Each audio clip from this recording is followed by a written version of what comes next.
I'm Kasuya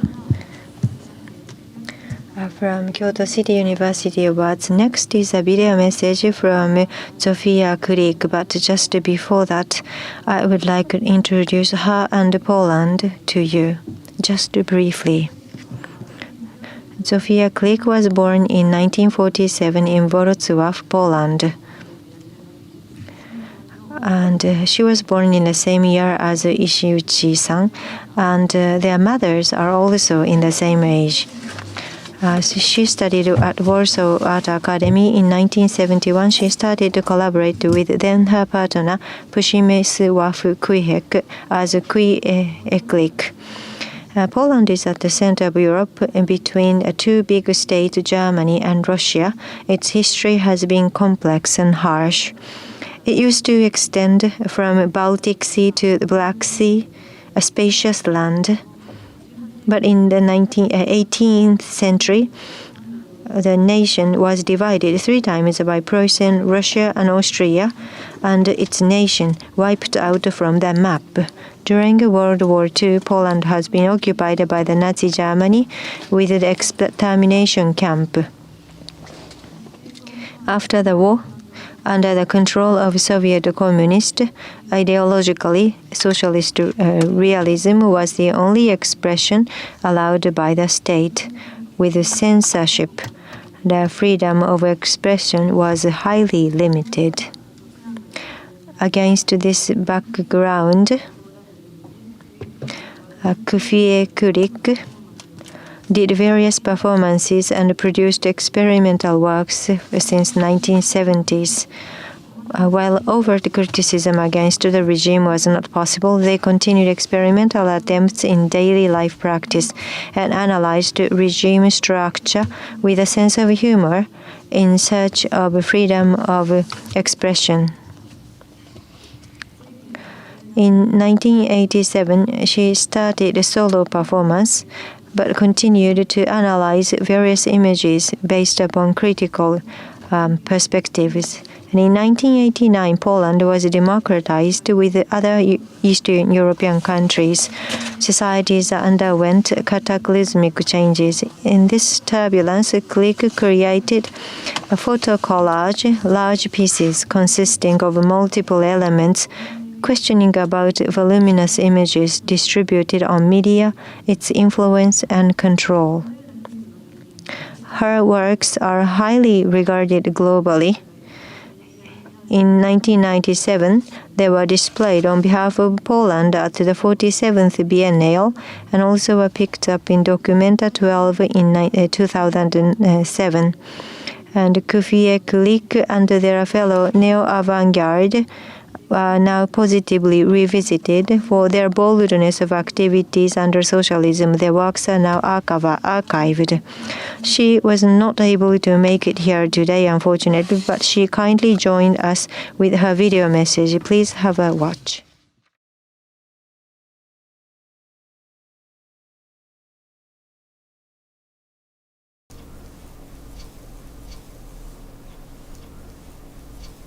Hello. My name is Zofia Kulik. I am living in Łomianki, suburb of Warsaw in Poland. There is a spring 2016 and everything around is flourishing.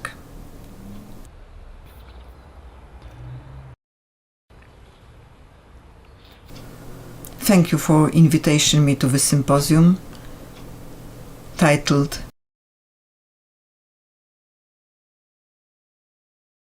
Unfortunately, I cannot come to Kyoto, and I am very sorry. The title of my video presentation is Far Away from Wars.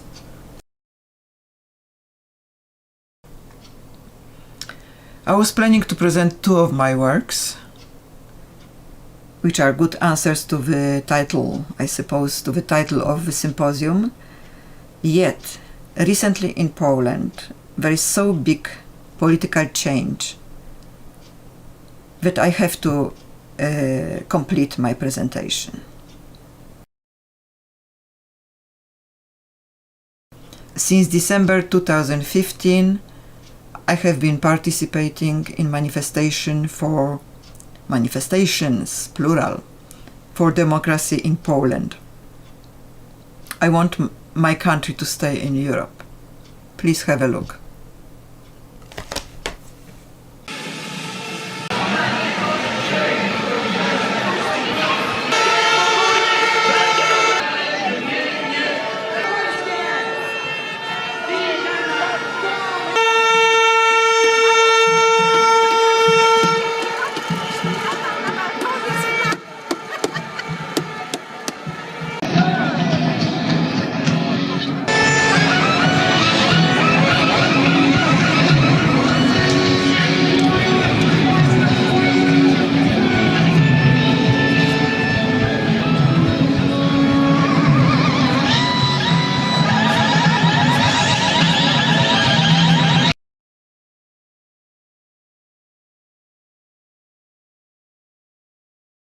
All the missiles are one missile. This work takes the form of photocarpet. Here are some examples of my inspiration.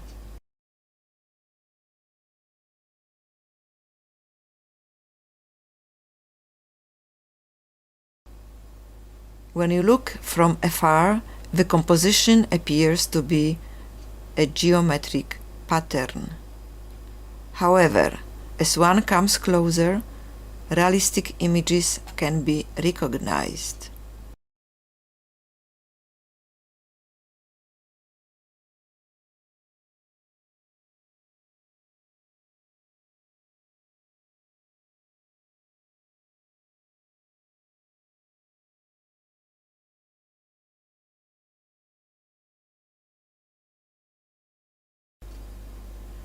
The work consists of three parts: the left wing, the center, and the right wing.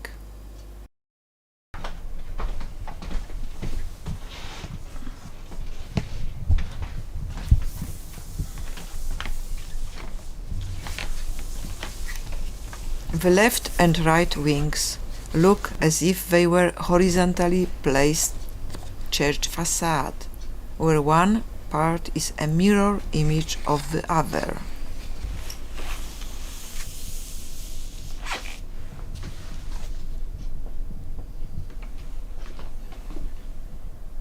At the bottom of each representation of the facade there is the Brandenburg Gate from Berlin, with skies cut into 5 missile-like forms. When you look closer, you realize that the symmetry of those two parts is only illusory. The left wing is devoted to a woman. In the middle of rosette is a monument of the country our mother from St. Petersburg. The monument is surrounded by an oval filled with multiplied figure of a woman holding a drapery.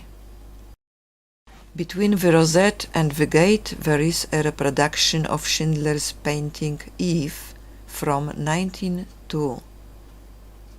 On both sides of the facade you can see frames from a television screen with women lined up in rows, dancing girls, Miss America competition, Chinese girls singing in the name of Mao, etc. The right wing is devoted to a man. In the middle of the rosette you can see a monument, back and front, from Magnitogorsk. It is a sculpture of 2 workers holding a huge sword. It is easy to guess that the army industry was the main branch of industry in that area. In an oval rosette, a multiplied nude figure of a man is holding a drapery above his head. His phallus is replaced by a metal crowning of a banner staff. This attribute I used very often in my works.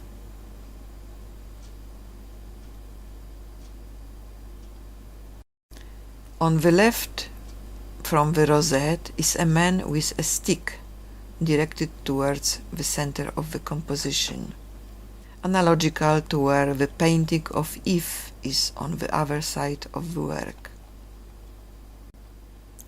The areas next to triangle facade are filled with television frames showing rows of soldiers from all over the world. The grey stripes at the top and at the bottom are filled with television frames showing execution of 1941. These frames I took from a documentary, The Russia We Lost, shown by Moscow television in February 1993.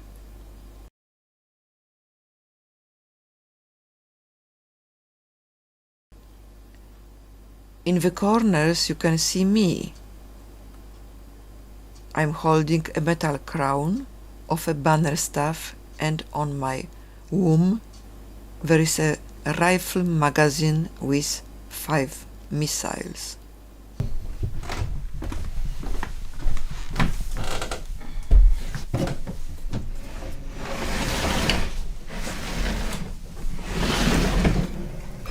The title of the work, All the Missiles Are One Missile, is a paraphrase of Eliot's words, All the women are one woman.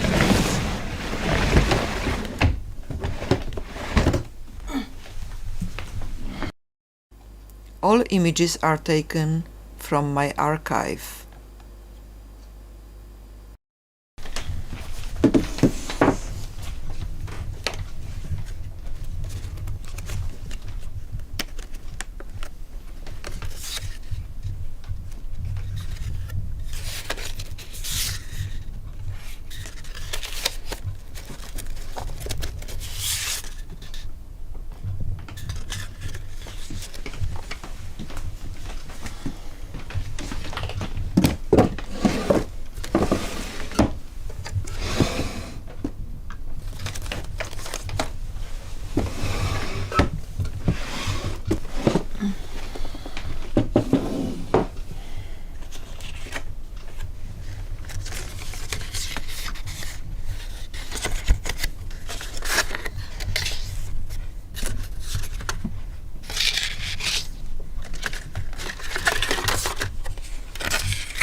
The second of my work is titled from Siberia to Siberia.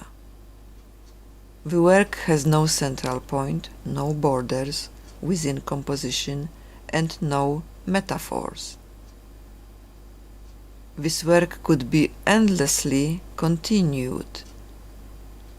The two names in the title refer to Siberia, a bleak frozen land for many generations, a place of exile for dissidents, and Siberia, the name of the first internet cafe in London, Siberia Cafe.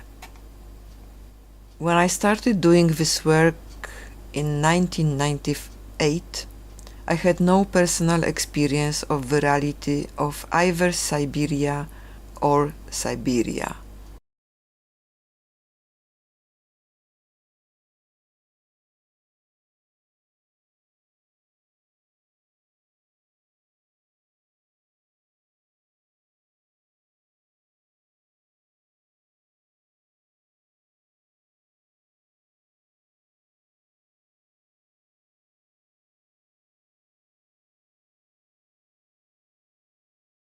Through many years, I took photographs of images on television screens.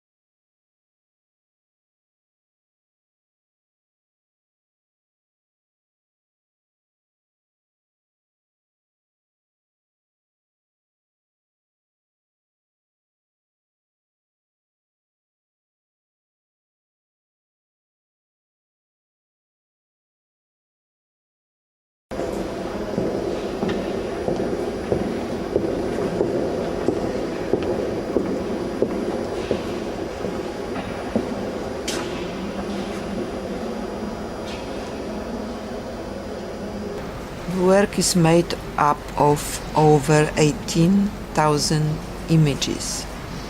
The idea was to record the river of television images which drift in front of the eyes of most inhabitants of the planet, and my eyes included. This visual material includes events, people, wars, and also current affairs, which were recorded with film cameras from the moment of its invention and then shown on television. I was personally distant from those events, and yet they have helped to create my mind and sensibility. And the work is like a trace of what my eyes have seen.